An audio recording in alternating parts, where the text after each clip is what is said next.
Hi, I'm Jonah Weingarten, the keyboardist and composer in Pyramaze, and you are listening to the Progcast. Stay metal, my friends.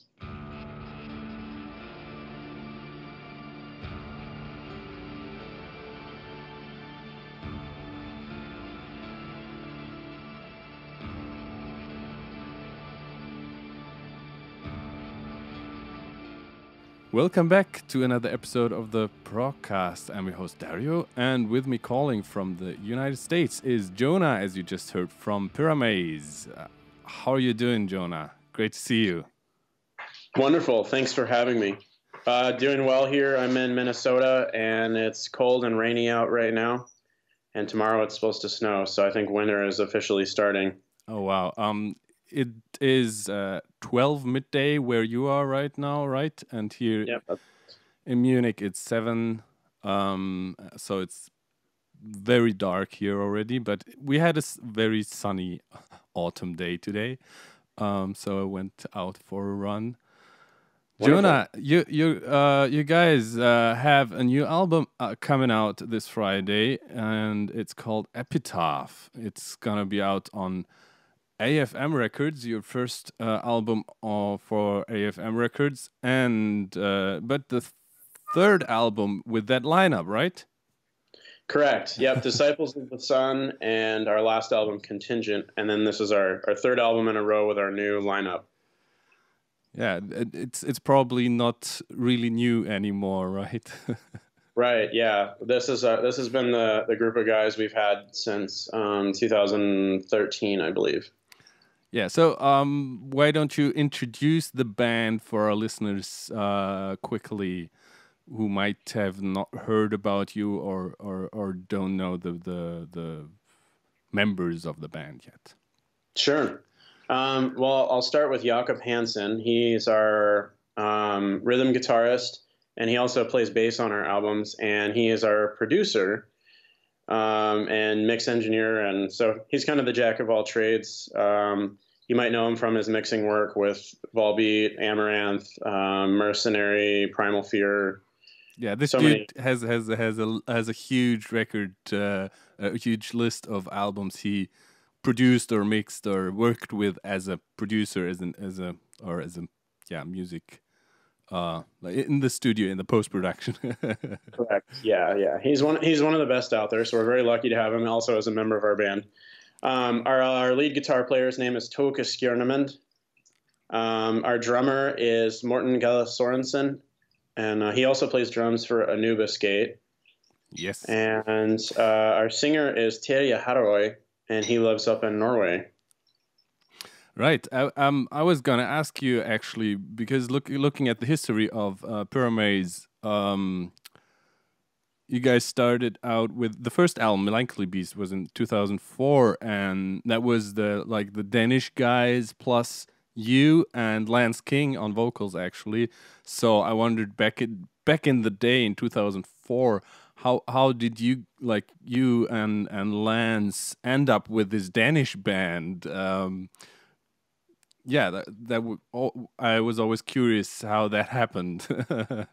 Well, I was still a teenager then, and so I posted a message on the Wacken Open Air guest book saying I was a keyboardist from the U.S. and I was looking to join a band in Europe. And I got an email that day from the founding guitarist of Pyramaze, Michael Kammerer, who's no longer in the band, unfortunately, but we miss him and love him. So I sent an audition tape over to Denmark, and I got the job, and I got flown out to Denmark in January of 2003 and recorded our debut album, Melancholy Beast. And then it was at Jakob's studio. And he thought what we were doing was really good, so he sent it to a company called Instrumental Management, and they also really liked it. And then they are, I think, the ones that found Lance for us, because they decided that the material needed a really fantastic singer, like a world-class singer. Right. And then we also got signed to worldwide record deals like EMI in Japan and so forth. And the rest is history. And that was many years ago, almost 20 years ago now. So yeah, when you just said like the Wacken message board, it's that those were the pre-Facebook days, obviously, right? yeah, it's crazy. It was pre-social media. MySpace wasn't even around yet, or any of that. Yeah, right. So for us to come together in the way that we did before social media, I think is pretty remarkable, actually. Yeah, and for me in that time, 2004, around that time, I was actually listening a lot to an online radio station that was called Progulus Radio, and there we also had a little chat board, and a lot of friendships started there, and actually. That's where I met Van and Matthias, my co-founders of the Progspace. Okay. So, it was Van's idea. So that's where we all met for the first time, and it's also where I discovered Pyramaze with Melancholy Beast and The Legend of the Bone Carver, the first two albums.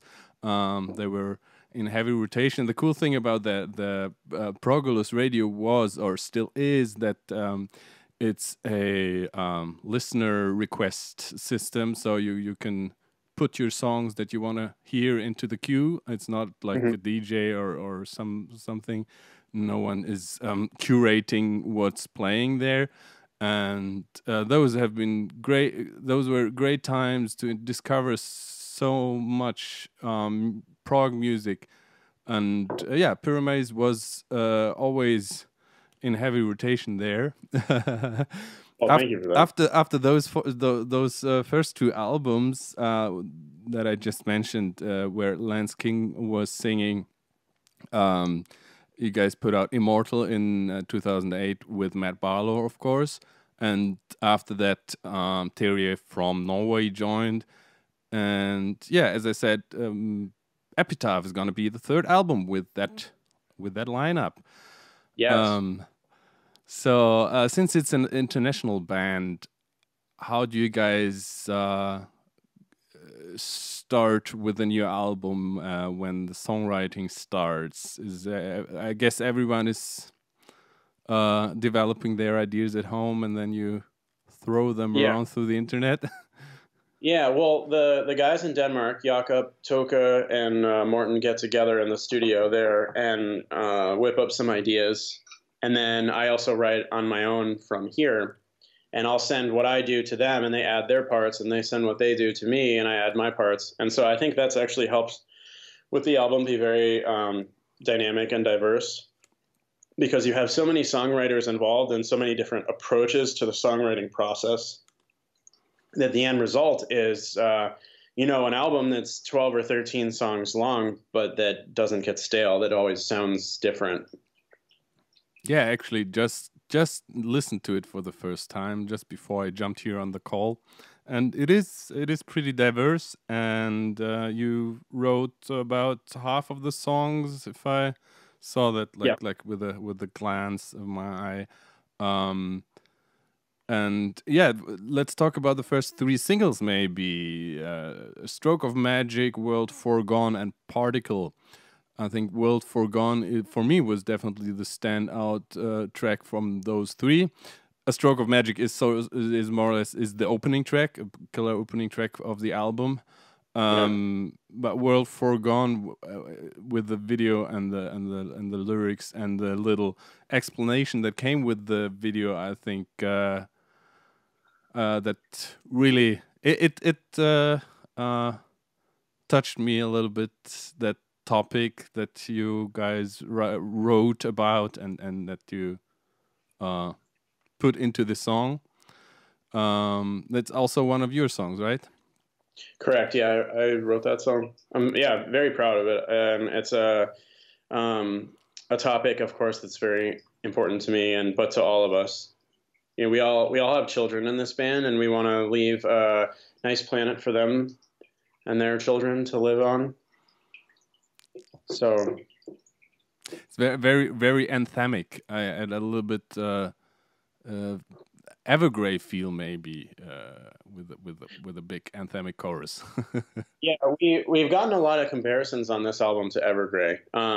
It was really unintentional for us, so we all love Evergrey, but it wasn't something that we were trying to do, I suppose. So, but we certainly take it as a compliment because Evergrey is a fantastic band. And I think I just saw yesterday on Instagram or today even that Tom Englund posted that the album is done, the new Evergrey album is done, and so there's gonna be a new Evergrey album out next year, I guess. Cool. The third single was Particle, and that was also a bit different, but more in the most accessible way. How was the reaction to that? How do you think the people liked it? It seems like most people like it. The ones that don't just see it as too much of a departure from our older sound or even from some of our newer sound, I suppose. We worked with a songwriter called Christoph Stiana from Denmark.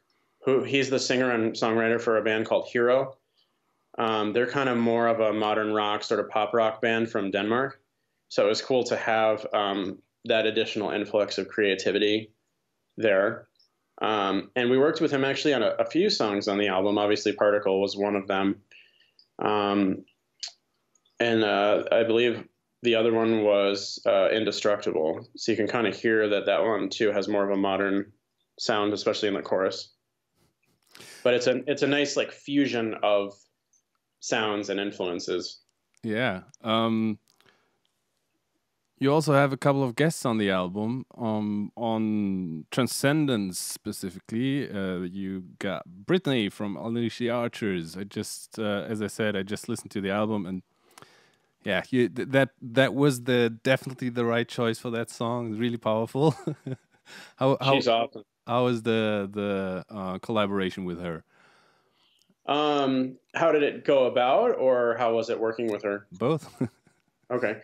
Well, Jakob has produced and mixed the two most recent Unleash the Archers albums. All right. So there was that connection, and then also I've been friends with the guys and gal in Unleash the Archers for a few years now as well myself, and myself and my girlfriend saw them on tour a couple years back, and I was talking to Brittany about working together on something at some point, and.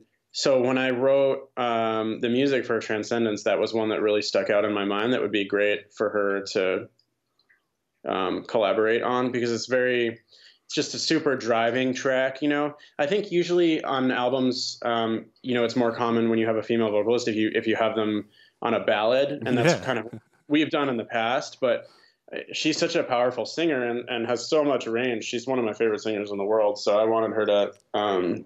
To sing on something that wasn't a ballad also. Great. As I said, fits perfectly. And then kind of the opposite of what the more accessible poppy tracks are, the big epic at the end. Why don't you tell us a little bit about The Time Traveler? We have some people time traveling from the past of the band also appearing on this album, right? Yeah, that's right. Well, I'll start with the album title. Actually, for the album is Epitaph, and what that means to us is a tribute to our past and honoring our fans and honoring our history. So that was part of it because we wanted to do something like that. That was, dare I call it, fan service, but something to make everyone happy, I suppose. And then. We played the Prog Power USA show in 2016, and Lance and Matt joined us for 3 songs each, and then everyone all together for the grand finale of Disciples of the Sun.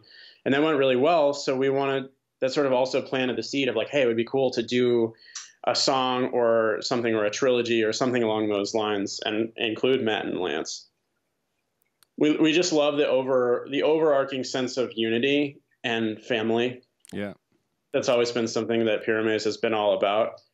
So, and Michael Kammeyer, our original guitarist and the main songwriter for our first 3 albums, wrote the story and the lyrics and the vocal melodies for The Time Traveler. So it's actually something extra cool and extra special to include him as well. Yeah, so it's even our whole more. history came together there, you know. It's probably the most Pyramaze song ever, or Yeah. with all the people involved, and I guess also for the fans out there who love their metal, not only powerful but also epic and proggy. That's probably the go-to song on the new album, right? Yeah, I think it will be. I think it'll be a fan favorite for sure, especially for you know, our fan base that mostly comes from our first three albums, you know. So Yeah, you just mentioned your appearance on your legendary show on at Prog Power USA. We actually met the year after in 2017 at Prog Power Europe. Oh God, that's also 3 years ago already. right, yeah. So obviously, with such an international project, it is even in normal times, it's probably not that easy to get together and book some shows together. So yeah, probably the question would be a little futile to ask if there will be any plans in the future of playing live again and bringing Epitaph to the stage, because nobody knows how the situation will develop globally, right? Right. Well, we have a Norwegian tour that is sort of ready to be booked when the time is right. It's something that we've already rescheduled twice now, and so we're just kind of sitting on that and working with the booking person to reschedule that when we're 100% sure now that it will be possible. Oh, that's great. So, of course, it sucks to release an album when you can't play live shows. But you know, our fans have always been all around the world anyway. So you know, we have our music and we have our music videos, and we all try to interact with our fans on social media.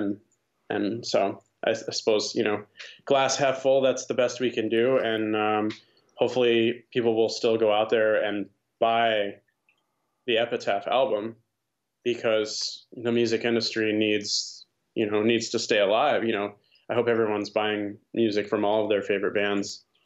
Yeah, I'm just looking it up here. Having a look at the cover and then seeing that there's a limited edition violet vinyl. That sounds amazing, because I think I always love to buy vinyls, like colored limited vinyls that fit to the color theme of the album cover artwork. Mm-hmm. So I'm sure that it's gonna look dope. Yeah, I can't wait to frame it and put it up on my wall. So yeah, you already mentioned the Prog Power USA show with Lance and Matt joining in.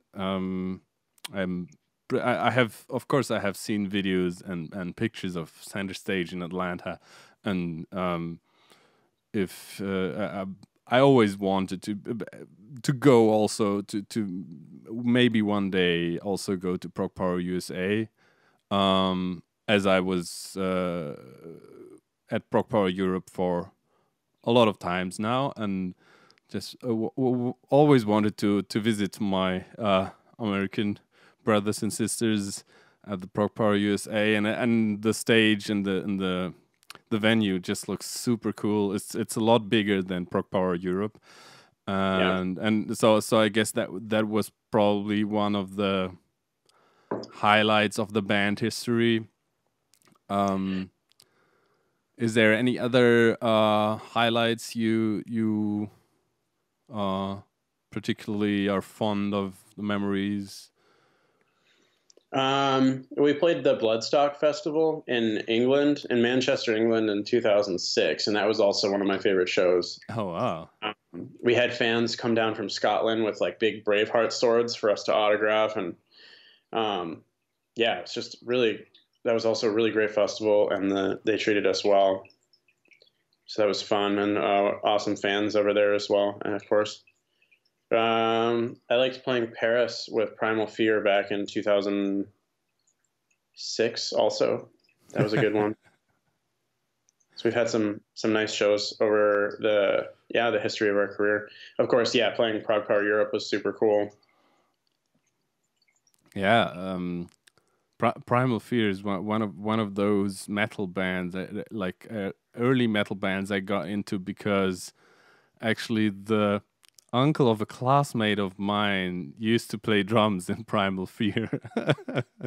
Okay. When I was still in school, when I was like 14 or something.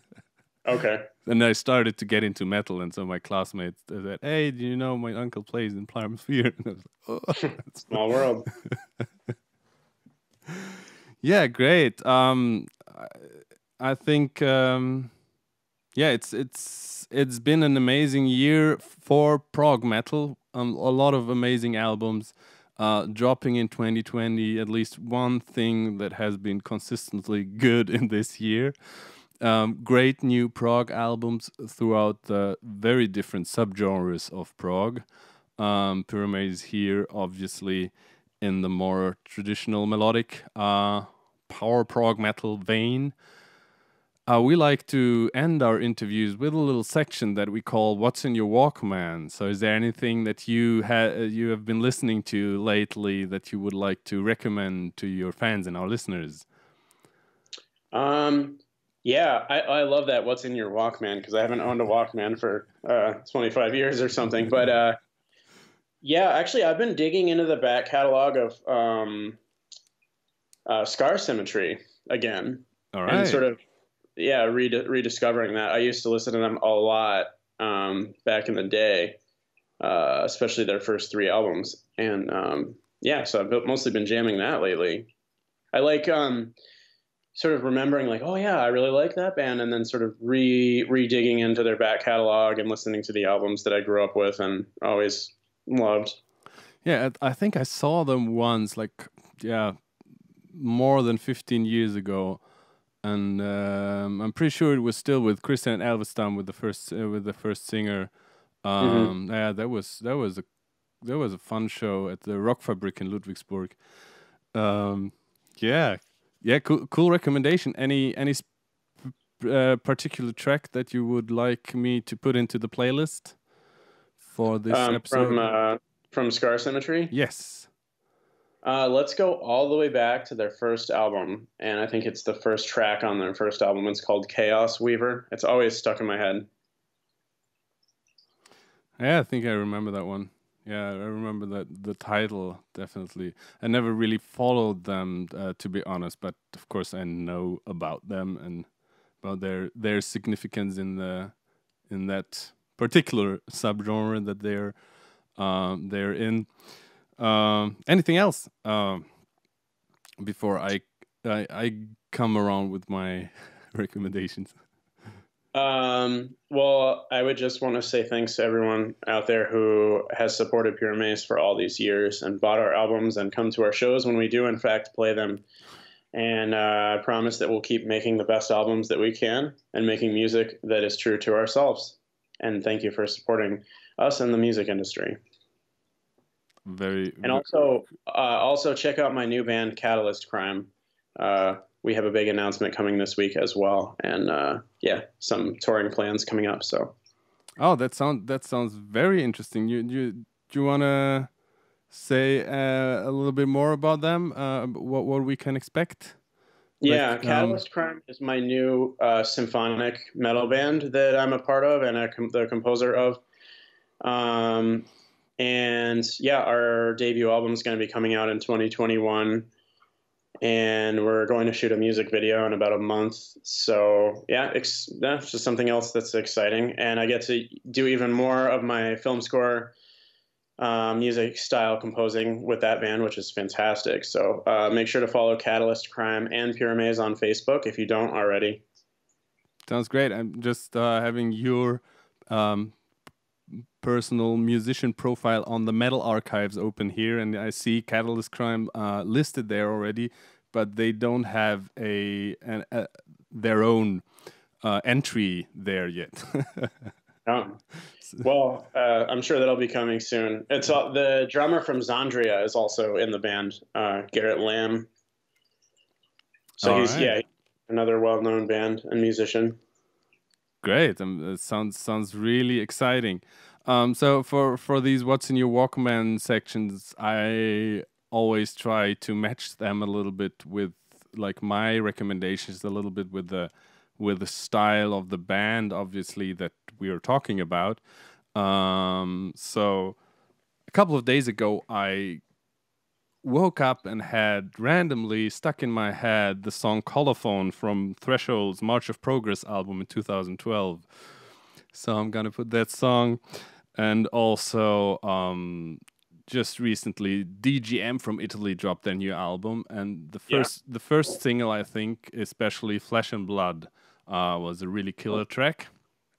So I'm gonna put that in the playlist as well, and rounding things off with a true epic. I'm not sure. I don't know if you know this band, but they haven't been active in a long time. But also from Italy, Twinspirits with Daniele Liverani, and their last album was in 2011, Legacy, and they had a super duper epic on there called The Endless Sleep, and every time I want to have a symphonic prog metal epic, I go back to that one often, very often. Oh. It's and so I'm gonna put that in there as well as at the very end of the playlist. But starting off the playlist is, of course, the 3 singles from the upcoming new Pyramaze album, Epitaph, and then I'm also gonna put some other Pyramaze tracks throughout the discography. If you want, you can choose them. You can choose your favorite songs from the albums. Are you up for that? Yeah, sure. From our past albums. Yeah, like a little best of. Sure. Maybe I'll just choose one song from each album then. Yes. Let's go with Sleepy Hollow from our album Melancholy Beast. Yeah. Ancient Words Within from our Legend of the Bone Carver album. Year of the Phoenix from our Immortal album with Matt Barlow. Disciples of the Sun from Disciples of the Sun. And let's go with Starmen from Contingent. Great. And now just as we were going through the discography, I just remembered the one big Progulus Pyramaze hit single, so to speak, and it was Mighty Abyss.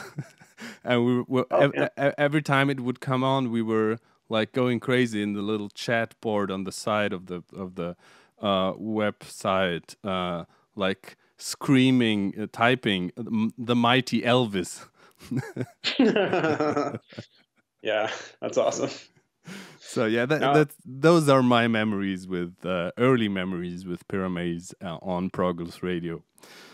All right, Jonah, thanks for taking the time and talking to us. All the best with the release of Epitaph, the new Pyramaze album. Thank you. And then, yeah, hopefully at one point you'll be able to play live again, and all the other bands that are waiting impatiently as well, of course. Thanks for being on the show. All the best to you, to our listeners. As always, take care of yourselves, take care of your loved ones, and listen to great music. Thank you. The Progcast is a production of Stuus Media and is presented by the Progspace. It is produced by Randy M. Salo, Janine Stengel-Lewis, Blake Lewis, and Dario Albrecht. Our theme music is by This Is Not an Elephant, and Van Kirsch does our graphics. New episodes of the Progcast drop every Monday and Thursday. And don't miss our Friday Top 5 episode where we discuss our favorite new releases from that week. For more interviews and reviews in the written form, check out theprogspace.com.